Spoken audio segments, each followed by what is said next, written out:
ถุรัตนัตยัสสะขอความนอบน้อมของข้าพเจ้าจงมีแด่พระรัตนตรัยขอถวายความเคารพนอบน้อมต่อพ่อแม่ครูปัจจาจารย์ผู้มีเมตตากรุณาสอนสั่งตั้งแต่ต้น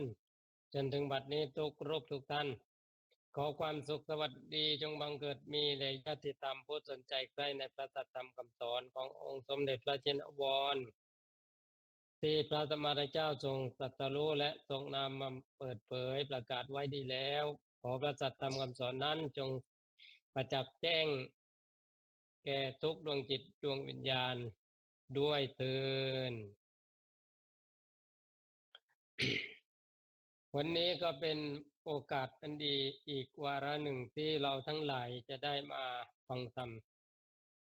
ธรรมะเป็นสิ่งที่มีอยู่โดยไม่ต้องแสวงหาที่ใดเพราะว่าธรรมะเป็นสิ่งที่แสดงความจริงอยู่ตรงหน้าความจริงที่ว่าก็คือความเป็นอนัตตาสพเพธัมมานัตตาธรรมทั้งหลายก็คือสิ่งทั้งหลายทั้งปวง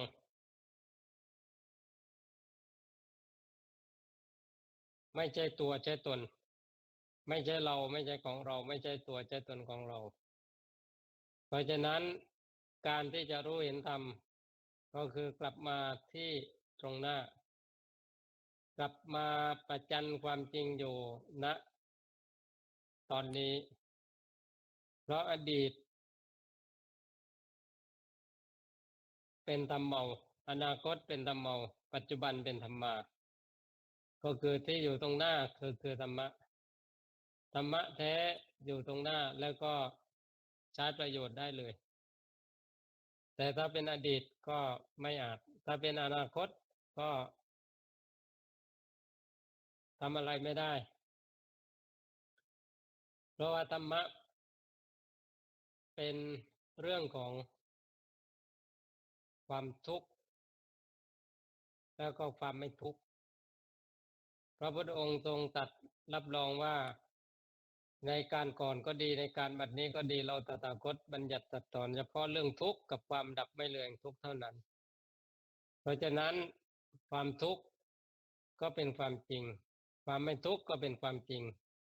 ความจริงของทุกข์ก็คือความไม่คงที่คำว่าทุกข์ก็คือทนไม่ได้ความจริงของทุกข์คือความทนไม่ได้ไม่คงที่ส่วนความไม่ทุกข์เป็นสิ่งที่คงที่อยู่อย่างนั้นก็คือทุกข์ก็ทุกข์ไปแต่ความไม่ทุกข์ก็อยู่ด้วยหมายถึงว่าความไม่ทุกข์ไม่เคยหายไปไหนแต่ความทุกข์นั้นชั่วคราวแต่คนเอ่อผู้หลงจะเรียกว่าคนไม่ใช่ก็คือดวงจิตที่หลงไปกับทุกข์เองแล้วก็พยายามทำอะไรกับทุกข์นั้นพยายามที่จะไม่ทุกข์พยายามที่จะออกจากทุกข์พยายามที่จะพ้นจากทุกข์พยายามที่จะทุกวิถีทางเพื่อที่จะ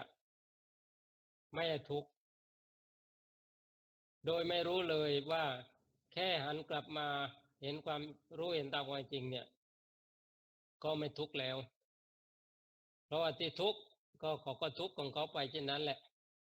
เป็นธรรมชาติของเขาเช่นนั้นแหละก็คือใครจะไปทำทุกข์ให้ไม่มีหรือไม่เกิดทุกข์ทำไม่ได้เพราะว่าความทุกข์เป็นธรรมชาติถ้าเข้าใจว่าธรรมชาติเขาเป็นของเขาอยู่เช่นนั้นก็ไม่เหนื่อยที่เหนื่อยเพราะว่าไม่รู้ว่านั่นคือธรรมชาติพยายามทำผิดต่อธรรมชาติพยายามไปมีอำนาจหรือแทรกแซงธรรมชาติมันก็เลยยากมันก็เลยยุ่งแล้วอะไรเล่าที่เป็นธรรมชาติที่ว่าเป็นทุกข์นี้ก็คือทุกอย่างเลยที่มีความปรากฏขึ้นมาได้หรือมีความเกิดขึ้นได้พระพุทธองค์ทรงตรัสว่าชาติปิทุกขาแม้ความเกิดก็เป็นทุกข์ชราปิทุกขาแม้ความแก่ก็เป็นทุกข์มรณะปิทุกขังแม้ความตายก็เป็นทุกข์หมายความว่าความเกิดนั่นเองเป็นทุกข์ อะไรที่เกิดขึ้นมาปรากฏขึ้นมาทุกสิ่งทุกอย่างมันไม่มีขึ้นนี่คือทุกข์แล้วความคล่ำคล้าไม่คงที่แปรเปลี่ยนอยู่ทุกอนูทุกอะตอมทุกขณะทุกเวลาเปลี่ยนเรียกว่าชราแล้วก็แตกสลายหายไปเรียกว่ามรณะความจริงนี้แสดงความจริงโดยสัจจะอยู่ตรงหน้าว่าเขาเป็นของเขาอยู่เช่นนี้แหละแล้วถ้ามาเกาะเกี่ยวยุ่งอยู่กับความจริงนี้ก็ไม่พ้นทุกข์เรียกว่าเป็นไปกับทุกข์ซึ่งทุกข์ที่ว่านี้ก็คือร่างกายจิตใจนี่แหละก็คือนามธาตุรูปธาตุนี่แหละก็คือทุกข์เพราะนั้นห้ามไม่ให้มีนามธาตุรูปธาตุห้ามไม่ได้ตราบใดที่ยังมีร่างกายอยู่ตราบใดที่ยังมีความรู้สึกอยู่ความจริงนี้ก็ยังแสดงอยู่ยังเป็นไปอยู่เพราะฉะนั้นการที่จะมาไม่ให้ทุกข์ทำไม่ได้ไม่มีใครที่จะหนีทุกข์ได้ไม่มีไม่เว้นแม้แต่พระพุทธองค์พระพุทธองค์ก็ทรงเป็นไปตามความจริงของธรรมชาตินี้ทรงชราแล้วก็ทรงปรินิพพานภาษาเราภาษาของเราก็เขาเป็นของเขาอยู่เช่นนั้นพระพุทธองค์ก็ยังยอมรับความจริงนี้ความจริงที่ว่านี้แล้วว่าโดนกันทั่วหน้าไม่เว้นแม้แต่องค์พระสัมมาไม่เว้นแม้แต่พระอรหันต์ทั้งหลายนั้นเรียกว่าความจริงคือทุกนี้เป็นสิ่งที่ทุกชีวิตต้องผ่านพบต้องเจอแน่นอนแล้วก็เจออยู่ทุกวันด้วยจึงไม่อาจใช้ว่าเราปฏิบัติธรรมเพื่อดับทุกข์ทำไม่ได้การปฏิบัติธรรมไม่ใช่เพื่อดับทุกข์การปฏิบัติธรรมเพื่อพ้นจากทุกข์ต่างหากก็คือเพื่อวิมุตตินั่นแหละคือทุกข์มีอยู่แต่ว่าไม่ทุกข์ได้ไหมก็ถ้าไม่เข้าใจก็ทุกข์ก็คือเป็นอันเดียวกับทุกข์นั่นแหละการเป็นอันเดียวกับทุกข์นั่นแหละก็เรียกว่าเป็นไปกับทุกข์เป็นไปกับวัฏฏะเป็นไปกับการเกิดคือไม่รู้อันนี้คือวัฏฏะนี้คืออันนี้คือทุกข์นี่คือวัฏฏะนี่คือการเกิดอะไรที่เป็นทุกข์อะไรที่เป็นวัฏฏะอะไรเป็นการเกิดก็คือความรู้สึกความรู้สึกความรู้สึกความนึกความคิดอารมณ์และอาการรู้นี้ให้รู้ว่านี่คือทุกข์เพราะนั้นที่รับรู้ที่เป็นไปอยู่ที่ได้ยินเสียงอยู่เนี่ยคือทุกข์แต่ว่าไม่มีเราได้ไหมการที่ไม่มีเรานี่แหละเป็นกลวิธีของพุทธะที่ทรงนำมาตรัสสอนว่าเมื่อทุกข์มีอยู่แต่ไม่ทุกข์ก็ได้เพราะว่าความจริงเนี่ยวันยังค่ำคืนยังรุ่งเรียกว่าเป็นไปอย่างนี้อยู่ทุกวันทุกนาทีทุกวินาทีย่อมเป็นไปเช่นนี้คือมีความเกิดมีความแก่มีความตายแต่ไม่ได้บ่งชี้บอกว่าเราเกิดเราแก่เราตายเป็นแค่ธรรมชาติความเกิดชราชาติปิทุกขาแม้ความเกิดคำว่าความเกิดก็คือสภาพที่ปรากฏขึ้นมานั้นไม่มีแล้วก็มีขึ้นมาเรียกว่าอุบัติขึ้นมาเรียกว่าเกิดมีความแปรปรวนในท่ามกลางเรียกว่าชราแล้วก็แตกสลายในที่สุดก็คือความแตกดับนั้นชื่อว่ามรณะความขาดศูนย์จบลงแห่งนามธาตุและรูปธาตุนั้นชื่อว่ามรณะความปรากฏขึ้นของรูปธาตุนามธาตุนั้นชื่อว่าชาติความแปรปรวนของนามธาตุรูปธาตุนั้นชื่อว่าชราค ความแตกสลายหายไปไม่เป็นอยู่อย่างเดิมชื่อว่ามรณะของนามธาตุรูปธาตุนั้นเพราะนั้นจะเห็นได้ว่าสิ่งนี้เป็นสิ่งที่มีอยู่อย่างนี้ไม่มีใครที่จะปฏิเสธความจริงนี้ได้แต่ผู้ไม่รู้ปฏิเสธผู้ไม่รู้ต่อต้านผู้ไม่รู้พยายามที่จะไม่ให้เป็นเช่นนี้ทั้งที่ธรรมชาติก็เป็นอยู่เช่นนี้แหละเห็นทางตาได้ยินทางหูรู้กลิ่นทางจมูกรู้รสทางลิ้นรู้กายสัมผัสรู้ใจนึกคิดทั้งหมดคือชาติชรามรณะคือการปรากฏของรูปและนามปรากฏของนามและรูปเพราะนั้นการปรากฏตรงนี้เรียกว่าชาติความไม่คงที่แปรปรวนเปลี่ยนแปลงเรียกว่าชราความแตกสลาย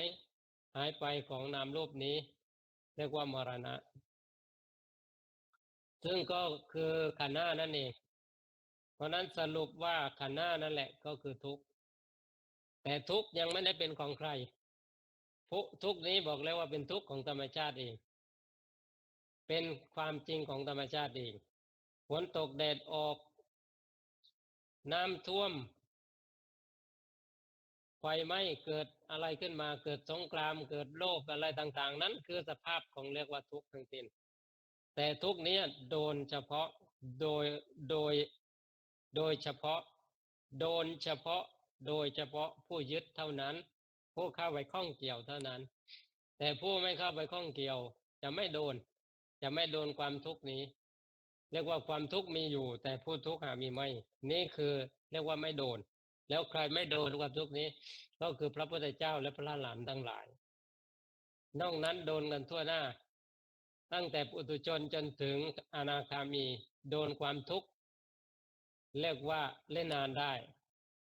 ตกอยู่ในความทุกข์จะมากจะน้อยจะหนาจะบางก็อยู่ที่ความยึด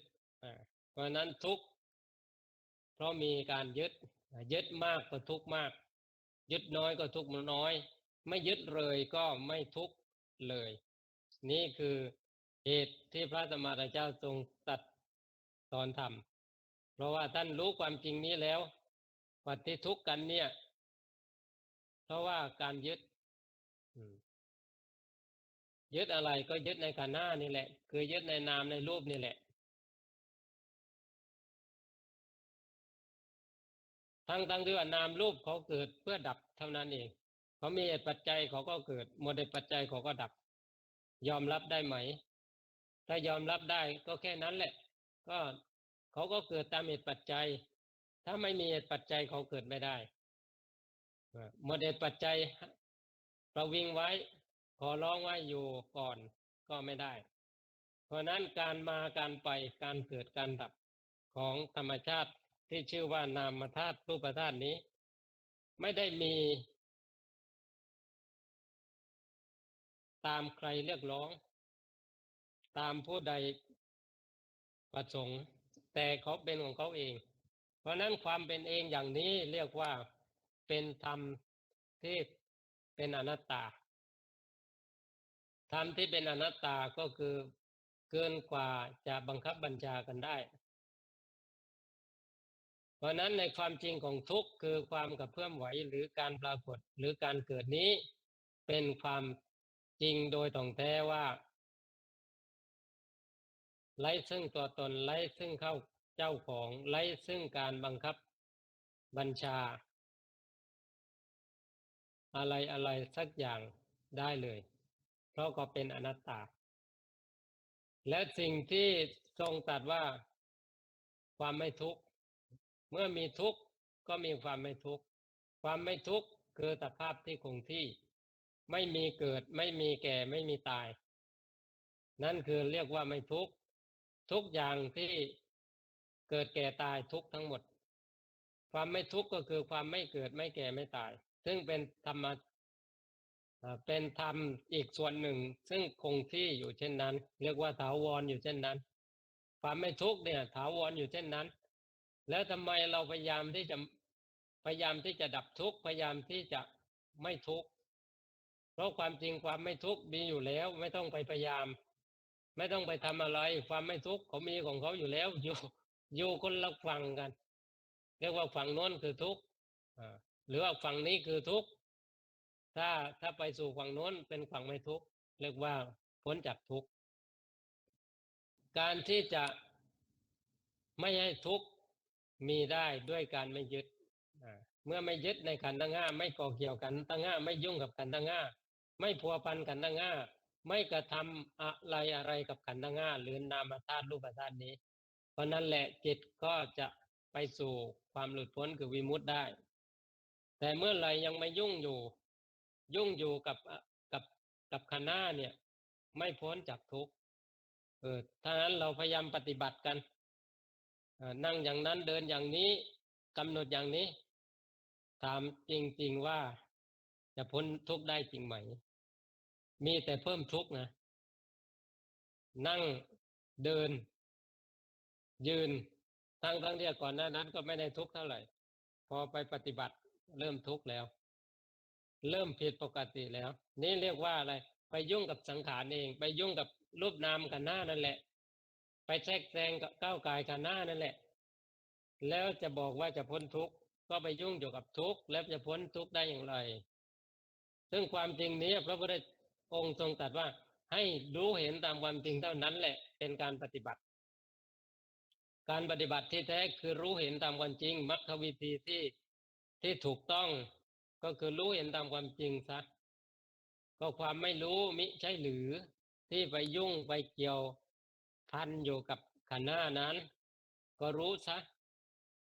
เท่านั้นเองการรู้ความจริงเนี้ยเป็นการง่ายเป็นการลัดสั้นเป็นการตัดตรงสู่วิมุตติเลยเพราะวิมุตติเขาก็วิมุตติอยู่แล้วคือความไม่ทุกข์น่ะมีอยู่แล้วเพราะเป็นธรรมที่ไม่เกิดไม่ตายธรรมที่ไม่เกิดไม่ตายก็คือมันมีอยู่อย่างนั้นเป็นอยู่อย่างนั้นตลอดเมื่อเป็นอยู่อย่างนั้นตลอด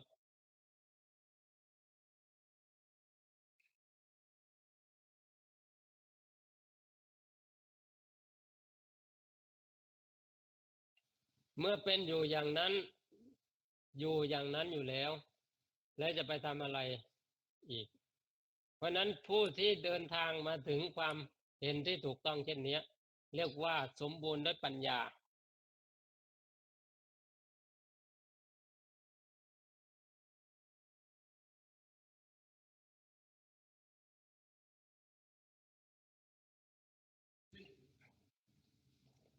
สมบูรณ์ด้วยปัญญา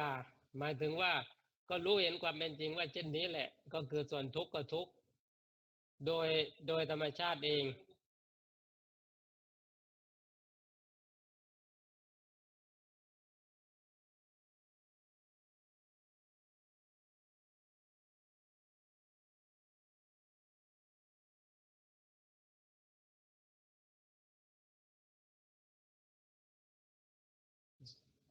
เกิดตราบใดที่ไม่เห็นความจริงนี้ก็ปฏิบัติ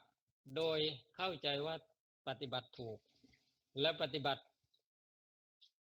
ตามกันมาว่าใช่เนี่ยคือสิ่งที่เรียกว่าน่าขำความจริงพระพุทธเจ้าไม่ได้สอน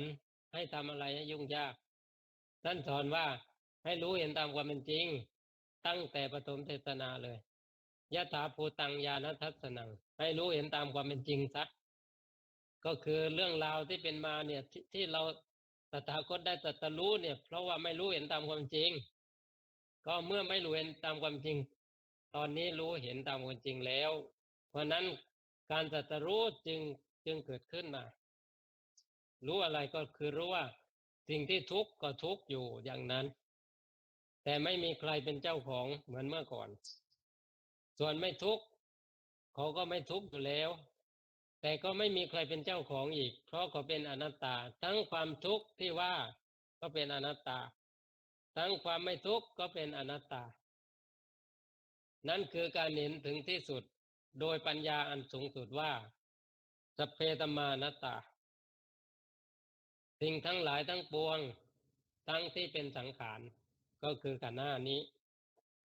แล้วก็พ้นจากสังขารชื่อว่ามิใช่สังขารทั้งหมดทั้งสิ้นไม่ใช่ตัวใช่ตนนี้ท่าน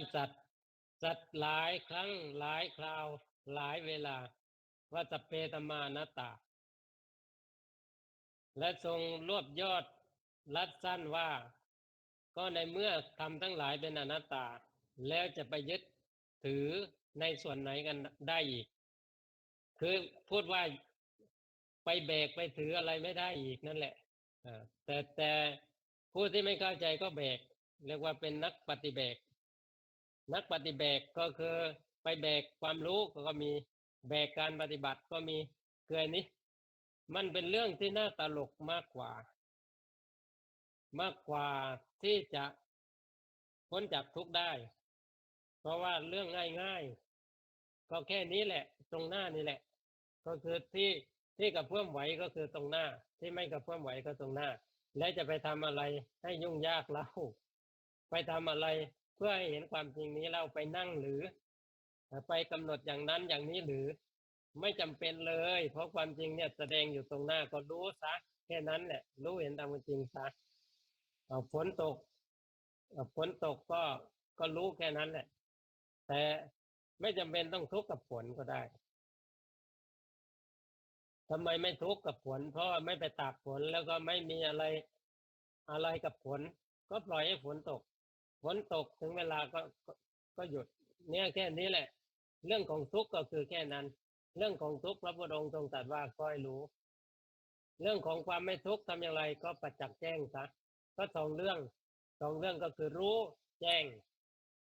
หรือรู้เห็นรู้แจ้งรู้เห็นตามความเป็นจริงรู้แจ้งก็ได้รู้เห็นตามความจริงก็ได้ทั้งสองก็คือกันรู้ก็คือรู้ทุกข์แจ้งก็คืออะไรแจ้งคือความไม่ทุกข์รู้อะไรรู้ทุกข์เห็นคืออะไรเห็นความไม่ทุกข์เพราะนั้นสองเรื่องที่กล่าวมาก็คือความจริงที่ว่าอริยสัจสี่อริยสัจสี่คือความจริงที่เป็นจริงอยู่ทุกพ่วงด้วยเหตุก็คือสมุทัยทุกการเกิดมีสาเหตุทั้งสิ้นถ้าไม่มีสาเหตุก็เกิดไม่ได้เรียกว่าเหตุปัจจัยฝนตกถ้าไม่มีเหตุปัจจัยฝนก็ตกไม่ได้ตอนนี้ฝนตกถามหาเหตุก็ทราบได้ว่าฝนตกก็มีอะไรเป็นเหตุนี่เรียกว่าเหตุภาษาของพระเจ้าเรียกว่าสมุทัยเหตุให้เกิดสมุปุตยะ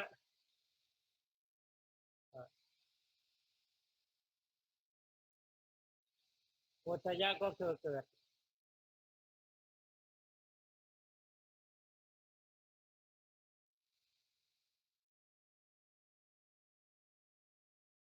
สมุก็คือมาจากสมะกับอุทยะก็คือสิ่งที่ก่อให้เกิดพร้อมขึ้นมาสมะก็คือพร้อมอุทยะก็คือเกิดธรรมชาติที่ก่อให้เกิดพร้อมขึ้นมาเรียกว่าสมุทัยเพราะนั้นสมุทัยเนี่ยเป็นเหตุให้เกิดสิ่งที่เกิดขึ้นมาเรียกว่าทุกข์เพราะนั้นถ้าไม่มีสมุทัยความทุกข์เกิดไม่ได้ทุกอย่างเกิดไม่ได้ถ้าไม่มีเหตุเรียกง่ายๆสั้นๆว่าถ้าไม่มีเหตุก็ไม่มีการเกิดเพราะนั้นมีเหตุจึงเกิดหมดเหตุก็ดับไม่มีเหตุก็ไม่เกิดเพราะนั้นในส่วนของนิโรธคือความไม่ทุกข์เนี่ยไม่มีเหตุเขาไม่มีเหตุจึงไม่เป็นธรรมชาติที่เรียกว่าทุกข์เพราะว่าไม่มีเหตุที่ให้เป็นเช่นนั้นไม่มีเหตุเขาก็เลยเรียกว่าไม่ทุกข์ เพราะนั้นจะไปทำอะไรกับนิโรธไม่ได้ นอกจากเห็นหรือแจ้งซะส่วนทุกข์ก็คือให้รู้เห็นตามความเป็นจริงแค่นี้เองนี่คือมรรควิธีเพราะนั้นมรรคก็คือรู้แล้วก็เห็นมรรคก็คือการรู้การเห็นนั่นคือเป็นการปฏิบัติแต่เราเข้าใจว่าปฏิบัติต้องเดินอย่างนั้นนั่งอย่างนี้กำหนดอย่างนั้นคือถ้าถ้าถูกต้องเนี่ยอาตมาถามจริงนะ7 ปีที่พระพุทธองค์ทรงรับรองไว้เนี่ยสำเร็จหรือยังถ้ายังก็ทิ้งซะถ้าไม่ทิ้งก็ไม่มีทางเราก็ไม่ได้ปฏิบัติจริงจังจะว่า7 ปีได้ไงก็ถ้าปฏิบัติถูกต้องจริงๆ1 วินาทีจนถึง7 วันเนี่ยพอแล้วนะแค่นี้พอนะไม่ต้องเอาเยอะนะเอาแค่นี้พอ1 วินาทีถึง7 วันก็คือภายในเรียกว่าภายใน7 วันย่อมได้รับผลก็คือความเป็นพระหลันหรือไม่ก็เมื่อมีอุปทานเหลืออยู่ก็เป็นพระอนาคามีพระพุทธองค์ทรงตรัสรับรองเช่นนี้นะว่าแน่นอนถ้าเดินเครื่องถูกเรียกว่ามรรควิธีถูกเนี่ยเรียกว่าสัมมามรรคบังเกิดสัมมาวิมุตติย่อมตามมาเมื่อสัมมาญาณะความรู้เห็นถูกต้องเนี่ยสัมมาวิมุตติก็เกิดขึ้นหรือว่าสัมมาวิมุตติย่อมประจักษ์แจ้งได้เลยนี่สิ่งที่พระเจ้าทรงตรัสรับรองแล้วทำไมเราถึงไม่เชื่อเราไปเชื่ออะไรเชื่ออาจารย์โน้นอาจารย์นี้เชื่อในตำราพระพุทธเจ้าตรัสโจงแจ้งแล้วว่าให้รู้เห็นตามความจริงซะนี่คือปฐมเทศนาตรัสอย่างนี้อนัตตลกนสูตรที่เกิดพระหลันก็ทรงตรัสเช่นเดียวกันว่าเห็นไหมรูปเวทนาสัญญาสังขารวิญญาณเนี่ยเป็นอนัตตาเห็นความจริงนี้ไหมถ้ารู้เห็นตามความจริงเช่นนี้ก็พอแล้วนะก็จะปล่อยการอุปทานในขันธ์ทั้งห้าได้เมื่อปล่อยวางอุปทานขันธ์ทั้งห้าความทุกข์ก็ไม่มีเพราะทุกข์อยู่ที่ขันธ์ห้าขันธ์ห้านั่นแหละเป็นตัวทุกข์ขันธ์ห้านั้นเป็นตัวทุกข์แต่ว่าไม่ใช่เป็นทุกข์ของใครเป็นแค่ทุกข์ของธรรมชาติเหมือนฝนตกนี่แหละไม่ได้เป็นทุกข์ของใครเลยไม่มีใครเป็นเจ้าของเพราะนั้นใครเป็นเจ้าของฝนตกไม่มีนะไม่มีใครสร้างฝนขึ้นมาเอาพระเจ้าเป็นดินสร้างถามว่าท่านสร้างอย่างไรท่านไปศึกษาเหตุไม่ใช่หรือท่านไปทำที่เหตุเพราะนั้นผู้ที่สร้างฝนขึ้นมาก็คือเหตุแล้วถามว่าพระเจ้าเป็นดินเป็นเป็นใครพระเจ้าเป็นดินก็คือเหตุปัจจัยเช่นเดียวกันเพราะนั้นพระเจ้าแผ่นดินเป็นเหตุปัจจัยไปสร้างเหตุปัจจัยเรียกว่าเหตุปัจจัยสร้างเหตุปัจจัยก็คือมีการปรุงต่อกันก่อให้เกิดผลเพราะนั้นสรุปว่าฝนตกก็มีเหตุปัจจัยคือมีเหตุนั่นแหละก็คือเหตุปัจจัยหรือสมมุติฐานหรือสมุทัยยังให้เกิดการรู้เห็นอย่างนี้เรียกว่ารู้เห็นโดยไม่ยุ่งยากเลยเพราะว่าความจริงเนี้ยมีอยู่ในทุกชีวิตเลยเพราะนั้นทุกชีวิตที่เป็นไปอยู่เนี่ยความจริงนี้ก็แสดงอยู่เพราะนั้นการรู้ธรรมเห็นธรรมไม่ใช่เป็นเรื่องที่ต้องยุ่งยากอะไรเป็นเรื่องที่ไม่ต้องไปศึกษาอะไรให้มากแค่ศึกษาตาหูจมูกลิ้นกายใจศึกษาตรงหน้าศึกษาอยู่แค่นี้พอแล้วพระพุทธองค์ทรงตรัสรู้ที่นี้ทรงแสดงความจริงนี้และมีการบันทึกกลายเป็นพระไตรปิฎกแต่คนทั้งหลายไปติดพระไตรปิฎกซะไม่ยึดพระไตรปิฎกได้ไงเดี๋ยวมันผิดเพี้ยนได้นะความจริงพระพุทธเจ้าทรงตรัสรู้ในภายในของพระองค์ และทรงกระเพื่อมเรียกว่าแสดงออกมาแล้วบันทึกเป็นตำราและทำไมไม่ย้อนกลับไปศึกษาตัวแท้ของธรรมเล่าตัวแท้ของธรรมก็คือกายกับใจนี่หรือกลับมาที่ปัจจุบันนี่คือธรรมธรรมคือสิ่งที่ตรงหน้าข้างหน้าหรือข้างหลังไม่ใช่ธรรมเป็นแค่ธรรมเมาไม่ใช่ธรรมาธรรมาคืออยู่ตรงหน้าถ้ารู้อย่างนี้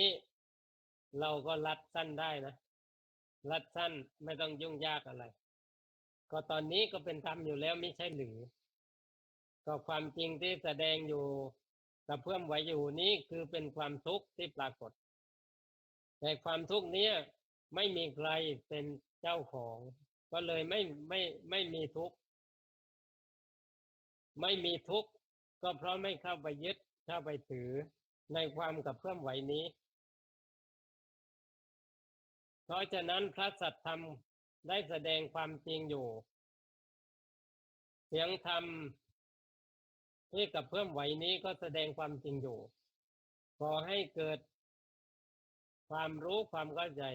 ขอให้เกิดความสุขสงบเย็นก็ได้เสียงธรรมเสียงเทศสร้าง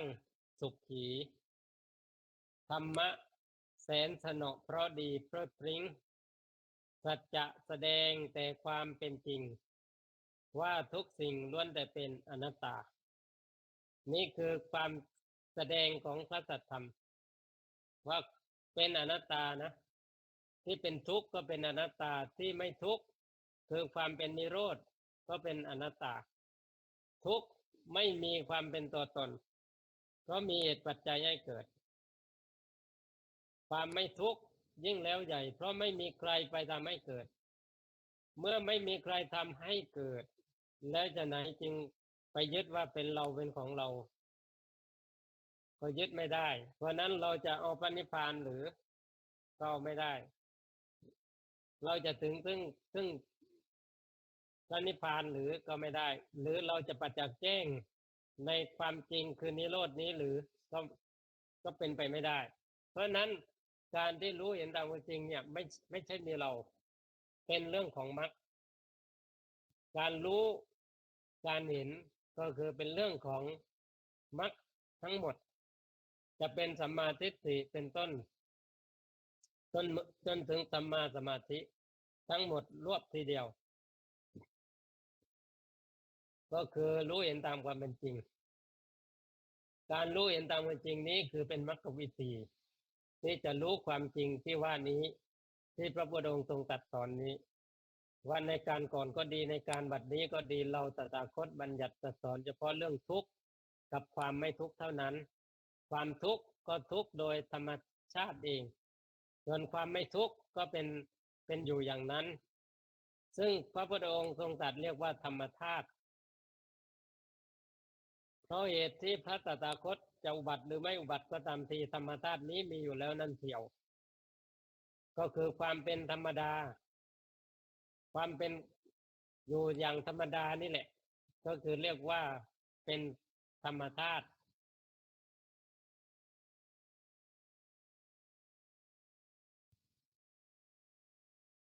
เมื่อไม่พูดก็ไม่มีเสียงหรือเงียบเพราะนั้นเมื่อมีการพูดก็มีเสียงเสียงเกิดจากเหตุปัจจัยหมดเหตุปัจจัยเสียงก็เงียบเพราะนั้นมีสองเรื่องอยู่ตรงหน้าก็คือที่กระเพื่อมไหวและก็ไม่กระเพื่อมไหวที่กระเพื่อมไหวก็คือทุกข์ที่ไม่กระเพื่อมไหวคือความไม่ทุกข์ความไม่ทุกข์นี้ก็ไม่ใช่เป็นของเราความทุกข์นี้ก็ไม่ใช่ของใครเพราะนั้นทั้งหมดนี้มองให้เห็นความเป็นจริงว่านั่นไม่ใช่เราเราไม่เป็นนั่นไม่ใช่ตาของเราแล้วเราอยู่ไหนเราอยู่ไหน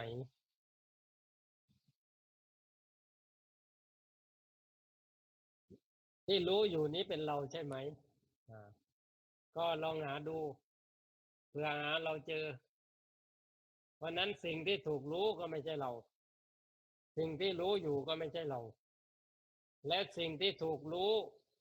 เมื่อไม่ใช่เราและสิ่งที่ถูกรู้เป็นเราไหมสิ่งที่ถูกรู้ก็ไม่ใช่เราอีกเพราะนั้นความเป็นเราจึงไม่มี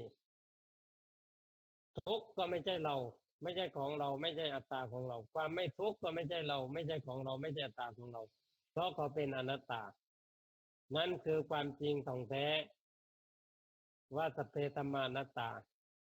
ที่เป็นทุกข์ที่ไม่ทุกข์ล้วนแต่เป็นอนัตตาคือสังขารและไม่ใช่สังขารเป็นอนัตตา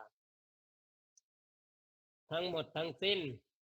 พระพุทธองค์ทรงตรัสว่ายึดถือไม่ได้ใครจะไปยึดถือเรายึดถือเสียงนี้ยึดถือได้ไหมได้ยินแล้วก็แล้วไปสิ่งที่เงียบสงัดไปยึดถือหรือก็ยึดไม่ได้ที่สำคัญคือไม่มีใครยึดนั่นแหละเพราะว่ามันไม่มีเราไม่มีเราในความเป็นไปทั้งสิ้นแล้วที่พูดอยู่นี่ใครพูดที่ได้ยินอยู่นี่ใครได้ยินก็คือสมมุติขึ้นมาว่าเสียงสมมุติขึ้นมาว่าผู้ฟังสมมุติขึ้นมาว่าผู้พูดสมมุติขึ้นมาเพื่อเรียกขานสมมุติขึ้นมาเพื่อสื่อสารแต่ฉะไหนจึงไปติดยึดในสมมุตินี้เล่าเพราะว่าผลสุดท้ายเมื่อจบต่างก็จากแยกกันไปแล้วมีอะไรเหลือนั่นคือความจริงแรกเริ่มเดิมทีก่อนจะมีการพูดก็ไม่มีอะไรอยู่ก่อนก็คือเริ่มต้นจากความไม่มีไม่เป็นและผลสุดท้ายเมื่อจบสิ้นภารกิจของการพบปะกลุ่มเพื่อฟังธรรมต่างก็แยกย้ายที่ใครที่มัน อยู่ที่ไหนก็ต่างก็กลับที่เดิมเพราะนั้นเริ่มเดิมทีก็ไม่มีผลสุดท้ายเมื่อหมดปัจจัยก็กลับคืนสู่ที่เดิม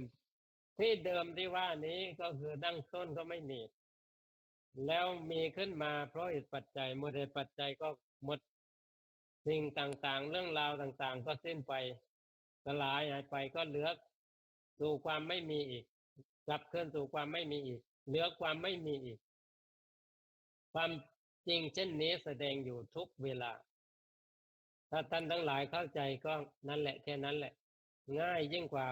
ปอกกล้วยเข้าปากถ้าพูดถึงว่าง่ายนะง่ายยิ่งกว่าพลิกฝ่ามือซะอีกเพราะไม่ได้ออกแรงอะไรเลยพลิกฝ่ามือเนี่ยต้องออกแรงปอกกล้วยเข้าปากต้องใช้แรงแต่การรู้เห็นตามจริงเนี่ยไม่ได้ออกแรงไม่ได้ทำอะไรเพราะว่าธรรมธาตุของจิตเองเป็นธรรมธาตุที่รู้อยู่และธรรมธาตุของจิตนั้นเป็นธรรมธาตุที่ตั้งต้นก็สรุปในส่วนที่เป็นนิโรธหรือความไม่ทุกข์นั้นก็คือจิตนั่นเองนอกจากจิตแล้วก็คือเป็นความทุกข์จิตเองไม่ทุกข์แต่จิตไปหลงไปไหลไปกับสังขารจิตจึงไปทุกข์พอเจ็บเราก็ไปยึดเจ็บนี้ของเราก็คือจิตไปยึดเองเมื่อไปยึดเรียกว่าไหลไปเกาะกับสังขารก็จำเป็นต้องทุกข์แต่ถ้าจิตรู้แล้วว่านั่นไม่ใช่เราไม่เป็นนั่นไม่ใช่ตาของเราแค่สังขารเท่านั้นมีความกับเพิ่มไหวเพราะมีปัจจัยเมื่อเหตุปัจจัยก็ดับแค่นั้นเองจิตก็จะเรียกว่าดีดเรียกว่าดีดจากการยึดติดถือมั่นเกาะเกี่ยวผูกพันดีดมาเป็นอิสระอิสระตรงนี้หมายถึงว่าไม่ได้ไปอยู่ตรงไหนก็ในความเป็นจริงจิตก็คือไม่มีไม่เป็นนั่นแหละแต่หลงว่ามีว่าเป็นขึ้นมาเพราะนั้นคืนกลับสู่ความไม่มีไม่เป็นความไม่มีไม่เป็นคือความเป็นอะไรไม่ได้จะเรียกว่าว่างก็สมมติขึ้นมาแต่จริงก็พ้นจากความว่างอีกความไม่มีไม่เป็นเนี่ยพ้นจากความว่างอีกเพราะนั้นพ้นจากความว่างและความไม่ว่างพ้นจากความมีและความไม่มีนั่นคือที่สุดพ้นจากความเป็นและความไม่เป็นพ้นจากถ้าเรียกตรงนี้ว่าพ้นจากอัตตาและอนัตตาเสียอีกจึงที่สุดแล้วพูดอะไรไม่ได้มันพูดอะไรไม่ได้ที่สุดแล้วจึงเงียบสนิทเงียบสนิทก็คือหมดคำพูดคลองแห่งคำพูดได้ตัดขาดลงแล้ว เพราะนั้นการเป็นไปก็เป็นไปโดยธรรมดาเองส่วนที่เป็นธรรมชาติก็เป็นธรรมชาติอยู่อย่างนั้นแหละเรียกว่าจนตายนั่นแหละภาษาปัจจุบันเรียกว่าตุยจนกว่าจะตุยนั่นแหละก็เป็นอยู่อย่างนี้แหละมีเจ็บตรงนั้นบ้างปวดตรงนี้บ้างไม่สบายตรงอะไรสารพัดคือเป็นเรื่องของขันธ์หน้าเป็นเรื่องของรูปเป็นเรื่องของนามเขาเป็นของเขาเช่นนั้นซึ่งพระพุทธองค์ทรงตรัสชัดเจนว่าถ้าว่ารูปนี้เป็นอัตตาแล้วไซรูปนี้ก็ไม่พึงเป็นไปเพื่ออาพาธก็คือมันจะเจ็บป่วยไม่ได้ถ้ารูปนี้เป็นอัตตาแต่เพราะรูปนี้เป็นอนัตตาจึงเป็นไปเพื่ออาพาธทั้งยังไม่อาจหวังอะไรได้ก็คือหวังกับเขาไม่ได้เลยฝากความหวังไว้ไม่ได้เลยผิดหวังเปล่าๆนะฝากความหวังไว้ที่กายเอ๋ยเจ้าจงคงที่อยู่เช่นนี้นะอย่าแก่นะอย่าชรานะอย่าคล่ำคร่านะผมเอ๋ยอย่าออกนะฟันเอ๋ยอย่าหักนะหนังเอ๋ยอย่าเหี่ยวนะสายตาเอ๋ยอย่าฟ้าฟางนะหูเอ๋ยอย่าตึงอย่ามืดอ่าตาเอ๋ยอย่ามืดขอให้คงที่เหมือนเดิมนะสั่งไม่ได้ห้ามไม่ได้สักเรื่องเพราะนั้นก็ปล่อยเขาปล่อยให้เป็นไปมีหน้าที่รักษาได้ก็เอารักษาไม่ได้ก็ปล่อยถือว่าใช้มาสมควรแล้วนะไม่รู้นานเท่าไหร่คือถ้ามันไม่ไหวก็ทิ้งซะทิ้งก่อนที่ทุกอย่างเขาจะจากไปทิ้งซะก่อนเรียกว่าตายก่อนตายนั่นคือการมารู้เห็นตามความจริงของธรรมะไม่ใช่รู้เพื่ออะไรรู้เพื่อให้เข้าใจว่าคืออะไรแล้วอยู่กับสิ่งนั้นได้อย่างไรโดยที่ไม่ทุกข์ความทุกข์มีอยู่แต่ไม่ทุกข์ก็ได้เพราะว่าไม่มีใครเป็นเจ้าของ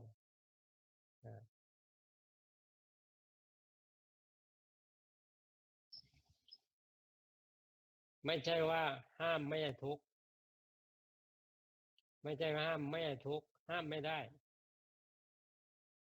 ก็ทุกข์ไปแต่ไม่ทุกข์ก็ได้นั่นเรียกว่าพ้นทุกข์ได้เพราะรู้ถ้าไม่รู้ก็ไม่พ้นพระพุทธองค์ทรงตรัสไว้ว่าทุกข์มีอยู่ทำอย่างไรก็ทุกข์ก็รู้ซะทุกข์ควรรู้ถ้ารู้ทุกข์ก็จะไม่ทุกข์ถ้ารู้ทุกข์สมุทัยคือเหตุของทุกข์เกิดต่อไม่ได้เพราะนั้นความทุกข์ก็ยุติตรงนั้นแหละตรงหน้านั่นแหละก็คือให้เห็นตรงหน้าว่าแค่นี้เองแล้วเวลาชีวิตที่เหลือก็จะเข้าใจแล้วว่าจะเป็นอย่างไรจิตของเขามีปัญญาแล้วเนี่ยเขาจะไม่ทุกข์อีกความจริงก็เป็นอยู่อย่างนั้นแหละแต่จิตไม่ทุกข์แล้วเออเคยทุกข์มาสารพัดแล้วพอเห็นความจริงรู้ความจริงแล้วก็ไม่ทุกข์แล้วเพราะนั้นทุกข์ก็มีอยู่แต่ผู้ทุกข์หามีไม่ความเป็นไปการกระทำอะไรก็มีอยู่แต่ผู้กระทำไม่มีพระนิพพานมีอยู่แต่ผู้นิพพานไม่มีมรรควิธีมีอยู่แต่ผู้เดินไม่มีเป็นเรื่องของธรรมะล้วนๆที่เป็นไปอยู่แต่ไม่เคยรู้ว่านี่คือธรรมะจะไปเอาตัวตนเป็นเจ้าของเป็นเรื่องของเราทุกเรื่องไป